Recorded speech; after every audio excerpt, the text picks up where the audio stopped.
재작년도에 미국에서 제일 많이 해고된 직업이 뭘까요? 바로 개발자들입니다. 이 미국에 있는 컴퓨터 사이언스 학과 아이들이 졸업하고 나서 취업을 못해요. 요즘 기업에게도 영향을 미치는데 조직 구조를 바꾸게 됩니다. 결국은 지적 노동에 해당이 되는 부분이 더 많은 임팩트를 받는다라는 겁니다.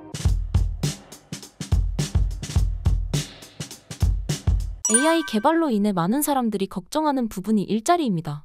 현재 AI로 인해 노동시장은 어떤 영향을 받고 있나요?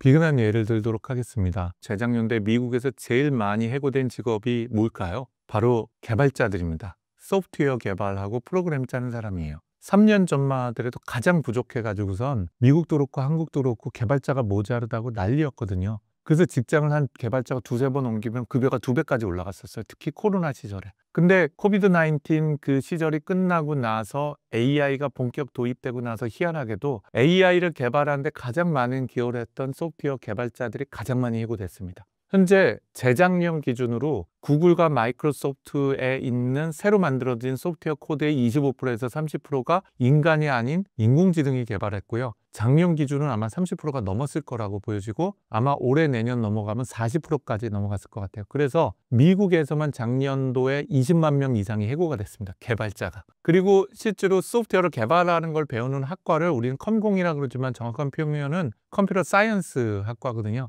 이 미국에 있는 컴퓨터 사이언스 학과 아이들이 졸업하고 나서 취업을 못해요. 요즘. 그게 단 2년 만에 변화된 세상입니다. 직업 부분에 있어서. 결국은 지적 노동에 해당이 되는 부분이 더 많은 임팩트를 받는다라는 겁니다. 그래서 지금 제가 참조 화면을 좀 가져왔는데요. 그럼 지적 노동이 뭐냐라고 본다면 우리는 지적 노동을 보시는 것처럼 X축을 보면 최적화하고 전략적 창의력이라는 부분이 있습니다. 우리가 배운 거를 실수하지 않는 지적 노동을 최적화 부분이고요. 한 번도 배우지 않은 것을 우리가 지적 노동을 통해서 해내야 되는 게 전략성과 창의력 부분이죠. 그렇죠? 반면에 세로축을 보면 맨 꼭대기 강력한 공감력은 뭐냐면 우리가 지적 노동을 혼자 하지 않고 여러 사람하고 협력해야 되는 게 있습니다. 그게 강력한 공감력과 협업을 통해서 지적 노동을 하는 것이고요. Y축의 맨 밑으로 보면은 나 혼자 해도 되는 것들이에요. 그럼 여기 보시면 배운 거를 실수하지 않으면서 나 혼자 해도 되는 게 영상의학, 택시, 보안 담당, 전화영업, 청소원, 트럭 기사들이야. 이거는 인공지능에 의해서 모두 다 리플레이스가 될 거예요. 직업이 없어진다고 봐도 과언이 아닌 거죠. 반면에 두 번째로 보면 데이터도 없고 아무도 안 해본 것을 내가 알아서 해봐야지 되는 영역이 전략과 창의력 부분이죠. 데이터가 없고 아무도 안 해본 거예요. 그런데 나 혼자 해도 되는 영역은 어떻게 될까요? 바로 이런 분들, 예술가, 칼럼니스트, 경제학자, 과학자, 연구조사하는 분들이 AI를 도구로 사용하게 될 거예요. 실제로 큰 임팩트를 주는 부분은 보통 우리가 얘기하는 이사분면 부분입니다. 다른 사람과 소통도 하고 교감을 가져야 되는데 내가 배운 지식을 실수하지 않으면 안 되는 겁니다. 학교 선생님, 그래야죠. 학생들과 교감을 해야 되지만 틀리게 가르치면 안 되잖아요. 의사 선생님도 마찬가지입니다. 의사 선생님이 배운 의술을 베풀 때 틀리면 안 돼요. 그런데 베푸는 대상자가 있죠. 환자라는. 그래서 이런 부분은 나 혼자가 하는 게 아니고 이해관계자가 다른 사람하고 있으면서도 배운 거를 실수하지 않으면 되는 것인데 이 부분이 가장 AI에서 큰 임팩트를 주게 될 겁니다. 이 부분은 어떻게 되면 학교 선생님 예를 들까요? 지금 고등학교 2학년 수학 교실에 들어가면 30명 학생이 있습니다. 근데 20명이 자요. 10명은 못 알아들어서 자고 10명은 이미 공부 선행학습 다 했기 때문에 합니다.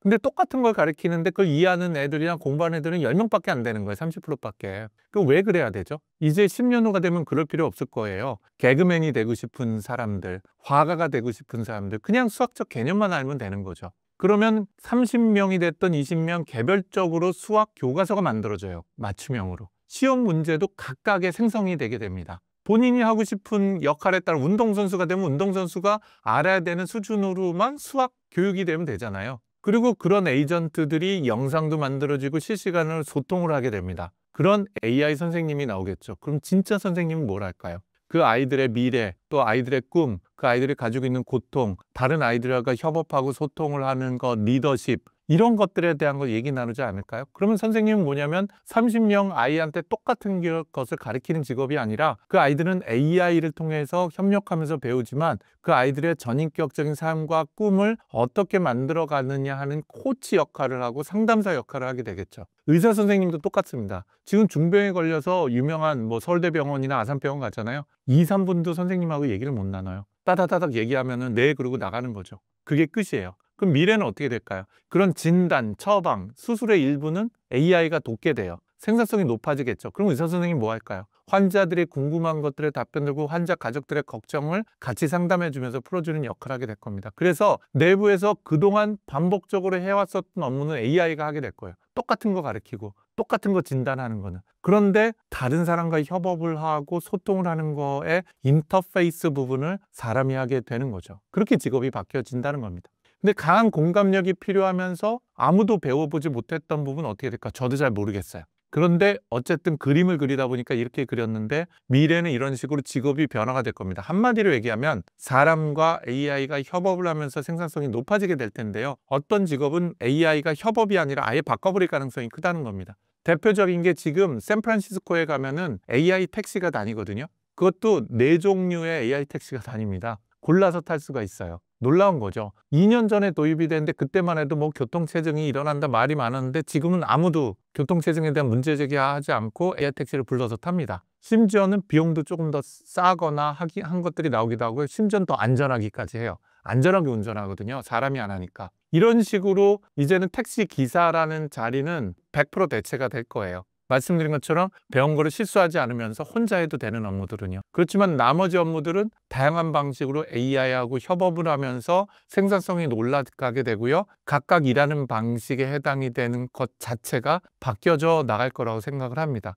그러면 직업에는 큰 도전이 만들어지게 될 거예요. 기업체도요. 어떤 도전이 있을까요? 자료 화면을 잠깐 보시면요. 일단 직종노동 생산성이 바뀌어지게 돼요. 의사 선생님도 바뀌고 학교 선생님도 바뀌고 기업 내부에서도 마찬가지가 되겠죠. 그러면 고용 구조가 변화하게 됩니다. 아까 말씀드렸던 것처럼 구글, 마이크로소프트, 아마존 이런 데 우리가 알고 있기는 개발자의 천국이었거든요. 근데 개발자를 어마어마하게 해고를 하기 시작했습니다. 고용 구조가 변화된다는 얘기예요. 그건 이제 출발점이에요. 그럼 기업에 가지고 있는 채용에 대한 고용 구조가 어마어마하게 변화가 생기게 됩니다. 두 번째는 일하는 방식이 바뀌게 돼요. 일하는 방식이 혁신되게 돼요. 기존에 영상 촬영한다 그래서 사람을 모셔다가 대본을 쓰고 작가가 인터뷰도 하고 옆에 누구 게스트가 와서 대화를 나누죠. 여기에 AI가 적용하면 어떻게 될까요? 대본 만드는 거 AI가 대본을 만들겠죠. 심지어는 게스트 나오는 것도 사진 한 장 찍으면 지금도 생성을 합니다. 목소리까지 포함해서. 그게 지금은 어색할 텐데 발전할 거고 그러면 그 게스트에 승인이 있으면은 촬영장만 오지 않고도 다 바뀌게 되는 거예요. 투자는 어떻게 될까요? 투자하는 일하는 방식도 완전히 바뀌게 됩니다. 그럼 뭐가 변화가 생각할까요? 기업이나 조직의 문화가 바뀌게 됩니다. 일하는 문화가 바뀌게 된다는 얘기는 사회에 영향을 어마어마하게 큰 영향을 미치게 되는 거죠. 마지막은 바로 경제 부분이 될 텐데요. 새로운 사업 모델이 나옵니다. 사업 모델은 우리가 비즈니스 모델이라고 그러면 이게 서비스냐? 그렇지 않습니다. 네이버의 사업 모델은 검색일까요? 아닙니다. 네이버가 돈 버는 방식은 광고예요. 그래서 네이버의 비즈니스 모델은 광고 모델과 그 다음에 쇼핑몰 사업입니다. 그렇게 따진다면 네이버는 그 이전에 존재하지 않았던 비즈니스 모델을 웹과 인터넷 포털이라는 걸 통해서 달성을 해낸 거예요.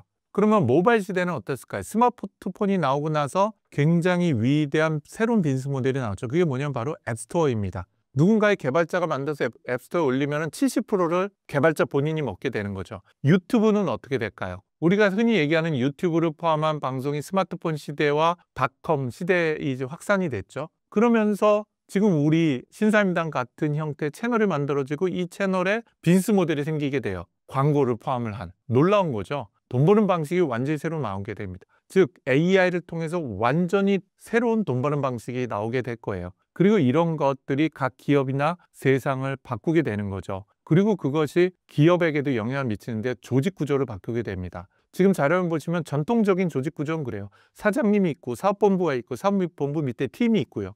근데 현재는 커맨더 오브 팀 오르가니제이션이라 그래서 위에 커맨더는 있지만 밑에 팀은 막 섞여 있는 듯이 이렇게 전문화되어 있는 거죠. 그럼 미래 팀은 어떻게 될까요? 팀 오브 팀즈라 해서 막 섞여 있고 그 사이사이에 에이전트라는 것들이 들어가서 협업하는 구조로 바뀌게 됩니다. 그러니까 조직 구조나 이런 것들이 통으로 바뀌어진다는 걸 의미를 하죠. 그래서 한마디로 보자면 직업이 어떻게 될까? 직업 없어지는 게 생길 거고요. 협업을 통해서 경쟁력을 갖게 됩니다. 어떤 기자님이나 의사 선생님이나 변호사님이 저한테 그러더라고요. 그럼 제가 할 일도 없어지겠네요. 아닙니다. 변호사님보다 AI와 잘 협업하고 AI를 잘 쓰는 변호사님이 바로 그렇지 못한 변호사님의 직업을 뺏겠죠. 그런 시대로 이제 바뀌어지는 게 차기 10년, 20년이 될 거라고 저는 보여집니다. AI가 직업에 어느 정도까지 대체할 수 있을 것으로 예상하시나요?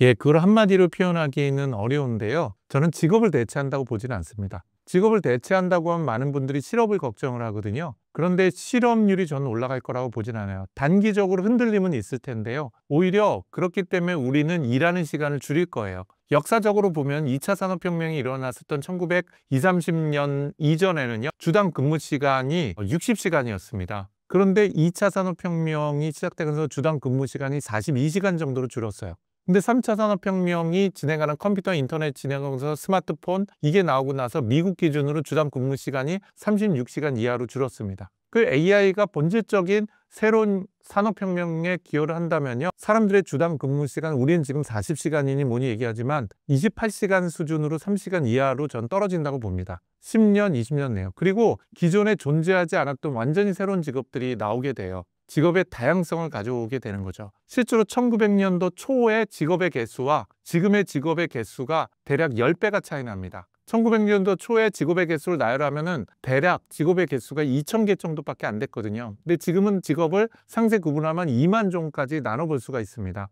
이런 식으로 직업의 종류가 다양해지는 거죠. 그래서 저는 마찬가지로 AI가 협업을 함으로써 우리가 실업을 하거나 직업이 없어지지는 않아요. 그게 아니라 직업이 더 다양해지고 생산성이 올라가기 때문에 마찬가지로 일하는 시간을 줄이게 됩니다. 대표적인 사례가 바로 제조업입니다. 실제로 우리 공장에 가보면 1900년 초에 있는 제조공장, 대표적으로 자동차의 공장에 가잖아요. 그러면 예를 들면 10,000명이 일하고 있었다면 똑같은 생산량을 만드는데 지금은 10분의 1 인력인 1000명으로 가능합니다. 그럼 실업률이 증가됐을까요? 아닙니다. 다양한 제조업뿐만 아니라 자동차 서비스 기업이 만들어지게 됐어요.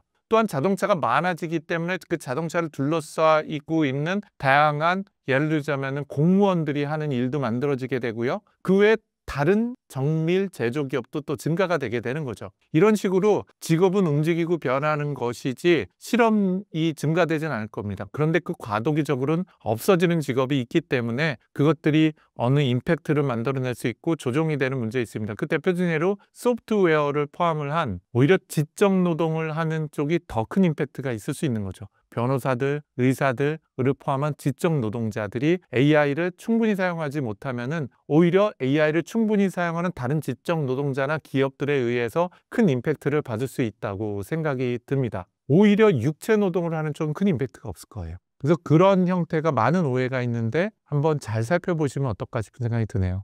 대표님이 생각하시는 AI 사회에 기대되는 점과 걱정되는 점은 무엇이 있나요? 저희 호모사피엔스라는 우리 종족은 굉장히 경제적 동물이죠. 다시 얘기해서 편해지고 풍요로운 경제적 추구하는 데 있어서는 한번 경험한 것을 놓치고 싶어 하지 않는 것 같아요. 대표적인 사례를 보면 제가 어느 날 비행기 타고 출장을 많이 다니다 보니까 제가 무슨 비즈니스 클래스로 업그레이드도 되고 또 공항에 가면은 비즈니스 클래스에 해당이 되는 라운지도 이용할 수 있고 또 제가 또 뭐 상장사 대표도 되고 또 일을 많이 하다 보니까 가끔은 퍼스트 클래스로 업그레이드 되고 이제 다시 이코노미 꼴찌 칸으로 가서 앉는 게 되게 골치 아픈 거고 싫어지는 거죠. 우리 인간들이 모두 그런 것 같아요. 입는 거, 먹는 거, 사는 거, 즐기는 것들 모든 것들이 그런 것 같습니다. 그런 우리 인간이 가지고 있는 본질적인 경제적 욕심 때문에 우리는 더 많이 일을 하려고 하고 더 많은 부를 쌓으려고 하고 더 좋은 투자를 하고 싶어 하는지도 모르겠어요. 그래서 우리 신사임당 이 방송을 여러분들이 보고 있는지도 모르죠. 예. 그런데 사실은 대한민국을 포함한 모든 국가들이 그 한계에 직면하고 있습니다. 대한민국 연평균 성장률이 지금 2%가 안 돼요. 그 얘기는 대한민국 전체가 어마어마하게 열심히 하고 여러분들이 투자하기 위해서 고민을 해도 평균 수익 향상이 2%라는 겁니다. 그런데 더 놀라운 거는 물가 상승률이 2%가 넘어요. 그 얘기는 이미 멈췄다는 거예요. 실질 GDP 관점에서 실질 GDP는 물가를 고려한 거잖아요. 관점으로 보면은 대한민국 성장이 멈췄다는 겁니다. 근데 그게 모든 선진국이 똑같아요. 왜 멈췄을까요? 산업 혁신이라는 것과 생산성 혁신이 멈췄기 때문이에요. 과거 100년, 200년 동안의 생산성 향상의 핵심이 뭐예요? 바로 근육 노동의 자동화인 거예요. 무거운 거 들어올리고 빨리 움직이고 하늘 날고 뭐 반도체처럼 손 근육으로 불가능한 것들을 미세 공정을 해내는 것들이죠. 근육 노동을 자동화했던 거. 그걸 통해서 매년 7, 8%에서 10%씩 고속 성장을 했던 거거든요. 그걸 통해서 우리 인류는 부유해졌어요. 먹는 것도 근육 노동 자동화를 했기 때문이죠. 그리고 우리가 예를 들면 이 안경이니 제 시계니 이런 것들도 다 공장 자동화를 통해서 가능했던 것이에요. 근데 그게 모든 선진국이 2%, 1%를 이제 주저앉은 거거든요. 혁신이 더 이상 없다는 겁니다. 그럼 질문하신 것은 무엇을 기대하느냐? 향후 20년 동안은 또 다른 1년에 5에서 10%를 성장할 수 있는 가능성이 있는 거예요. 바로 지적노동 생산성을 올리는 거죠. 그리고 대한민국은 반드시 그래야 됩니다. 왜냐하면은 인구 통계학적으로 본다면 지금부터 20년 후에 70세 되고 80세 되지 않겠어요? 근데 그 사람들이 잘 안 죽어요. 그래서 65세부터 100세까지의 초고령 인구가 지금의 2배가 됩니다. 대한민국이. 반면에 노동인구라고 얘기할 수 있는 18세로 보던 20세부터 65세의 인구는 지금의 절반이 돼요. 정확히는 20년 후에는 지금의 60% 수준이 되고 30년 후에 지금의 50% 수준을 주저앉습니다. 일하고 돈 벌 사람이 없어요. 대신에 돈 쓸 사람은 어마어마하게 증가됩니다. 맨날 병원 가야 되고 연금 받아야 되는 사람들은. 결국 우리가 성장할 수 있는 모델을 해야 되는 것들이 1, 2%가 아니라